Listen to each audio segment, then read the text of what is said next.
Hey guys, it's Jordan and welcome back to my channel. So today I just want to start this story by saying that homelessness in Toronto and everywhere in the world is a very serious issue and it's not a joke. I come on YouTube and tell stories of my past in order to make light of these situations, and then hopefully you'll be aware of these situations if you weren't before, but it'll stick in your mind in a positive way instead of in a negative way. This story starts, I was 19 and it was my first night in Toronto. I was going to school in Oakville, which is about a 45-minute train ride from Toronto. Pardon my pajamas, I literally just woke up. I had two friends that were living in Toronto from my hometown, and they invited me over and we were going to go out that night. And I was like, okay. So I came in and I commuted, and it took me about 2.5 hours to get to their house. And then we had a bunch of friends over, we went out. The club was called the Devil's Martini. I think it's since been closed down. What had happened is we got separated while we were there because the one girl was sick and I couldn't find anybody.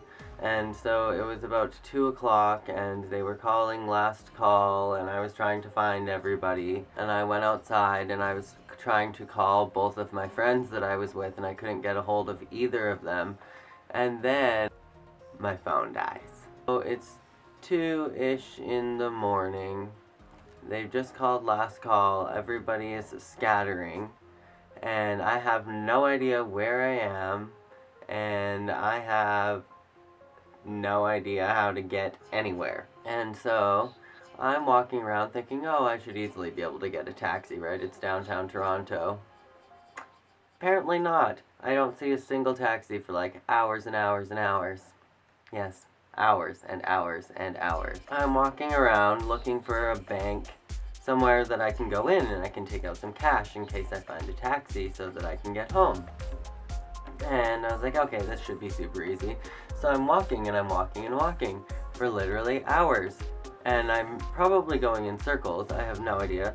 But what do I not find? A single bank machine or a single store that was open. And so found a bunch of main banks, but they're actually like, they have the doors all closed and the glass closed off so that the homeless people can't go in there and sleep. I'm sure if I was actually from Toronto that I would have known some other tricks of the trade to figure out how to take out money or to figure out how to get home, but at this point the subway line had been closed. I didn't know that I'd missed the last subway, but I had no idea where I was going. At this point it's like 4 in the morning, I'm guesstimating, and I'm just walking back to downtown, I'm thinking, following all of the biggest and brightest lights, literally just being a moth, actually. The bright lights, I must go to the light. So I just followed these random lights and the biggest, tallest skyscrapers that I could find until I found my way downtown. But on this way, I had, kidding you not, like 10 different people come up and ask me for money that were living on the streets, sleeping on the streets with all of their belongings. I had people come up to me and ask me for drugs. I had people come up to me and ask me for alcohol. I had people come up and like ask if they could just hang out with me or if I was lost or if they needed to help me. And the funny thing is that these same people that were asking me like, hey, do you have any pills or do you have any money? We're also like, hey, are you lost? Do you need some help to get home?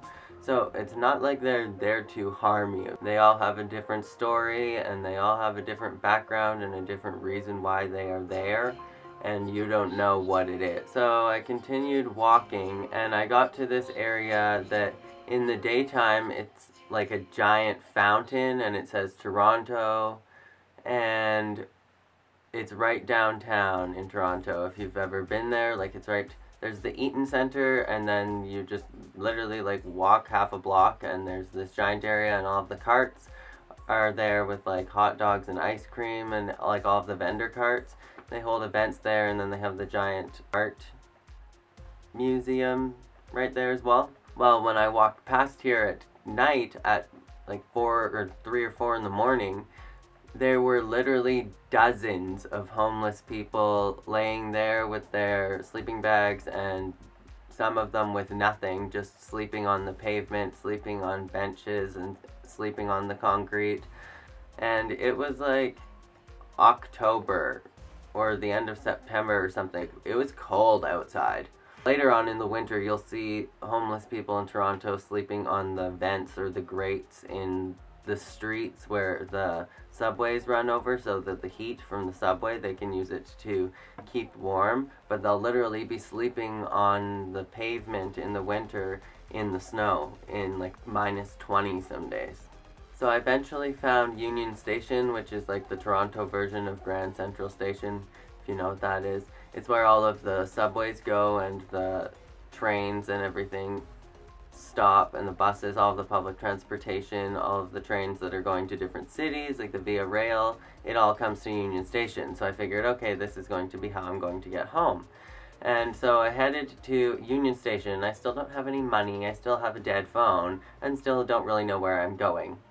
And so I get there and everything's closed, like you can't even go inside, and I was like, dang. And so I tried to enter because there's a bunch of people in there, but they were cleaning, and I was like, oh, maybe they'll let me in because of my situation. Well, no. They have no empathy or sympathy for you in Toronto, because that happens to hundreds of people every day, so they don't really care. So I literally went and huddled inside a bush, I kid you not, because it was freezing cold. I took my coat off and I just like wrapped it around my entire body, like huddled in, and I like tucked my head in to keep warm, but it was still really freezing cold, and I only stayed there for like 10 or 15 minutes. So I got up and I went around to the back, or like the side. There's this tunnel and then 2 streets again, and then I found this vent that was coming off of the wall, and I went and sat there because it was really, really warm and it smelled like deep fried donuts. So I stayed there for a couple hours until whatever time Union Station actually opened its doors. I think it was like 5 or 6 in the morning that they actually opened the doors on Sunday morning. So I came in there, and then none of the trains or anything were running at that point. Nothing was open. There was no stores open in there, but the actual station itself had the doors open for people to come in and wait or go to work or whatnot. So I went and hid in the bathroom and sat on the toilet, because you're not allowed to just be loitering in there. So I went and hid in the bathroom on a toilet for a couple of hours. I literally fell asleep on a toilet in the bathroom in Union Station.